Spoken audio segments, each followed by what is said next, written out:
గత ప్రభుత్వంలో 42 రోజుల పాటు సమ్మెను నిర్వహిస్తే ఆ సమ్మె సందర్భంగా అప్పుడు ప్రతిపక్షంలో ఉన్నటువంటి అప్పటి ముఖ్యమంత్రిగా ఇప్పుడు ముఖ్యమంత్రిగా ఉన్నటువంటి చంద్రబాబు నాయుడు గారు కుప్పంలో అంగన్వాడీ మహిళల శిబిరం దగ్గరకు వచ్చారు.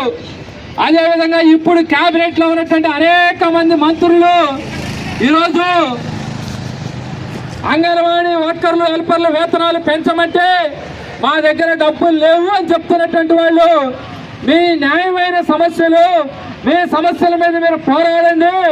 జగన్ గారు మొండిగా ఉన్నారు, మేము అధికారంలోకి వస్తే మీ వేతనాలు పెంచుతాము అని చెప్పేసి, మీ న్యాయబద్ధమైన డిమాండ్స్ అని చెప్పేసి అనేక హామీలు ఇచ్చారు. ఎప్పుడు అంగన్వాడీలో ఈ 2 రోజుల నుంచి రిలే నిరాహార దీక్షలు నిర్వహించి అయ్యా మా వేతనాలు పెంచండి అని చెప్పేసి నిన్న శాంతియుతంగా అసెంబ్లీ సమావేశాలు జరుగుతున్నాయి కాబట్టి 20,000 మంది పైచీలు అంగన్వాడీ అక్క చెల్లెళ్ళు విజయవాడ ధర్నా చౌక్ దగ్గర చేరుకుని మీరు ఇచ్చిన హామీని అమలు చేయండి, మేము శాంతియుతంగా ధర్నా చేస్తామని చెప్పేసి రాత్రి పూట కూడా అక్కడే కూర్చుని రోడ్డు మీద దోమలతో తిండి తిప్పలు లేకుండా శాంతియుతంగా నిరసన చేస్తా ఉంటే ఈ రోజు ఉదయం అత్యంత దారుణంగా నేను మారాను మహిళా పక్షపాతి ప్రభుత్వం అని చెప్పి చెప్పుకున్నటువంటి చంద్రబాబు నాయుడు గారి ప్రభుత్వం ఆయన నిజ స్వరూపాన్ని మరోసారి బయటకు తీసుకొచ్చి ఉదయం 4 గంటల నుంచి టెంటుల్లో నిద్రపోతున్న మహిళల్ని టెంటులు ఎరగొట్టి కరెంటు పీకేసి గుండు సూదులతో పోలీసులు మహిళల్ని గుచ్చి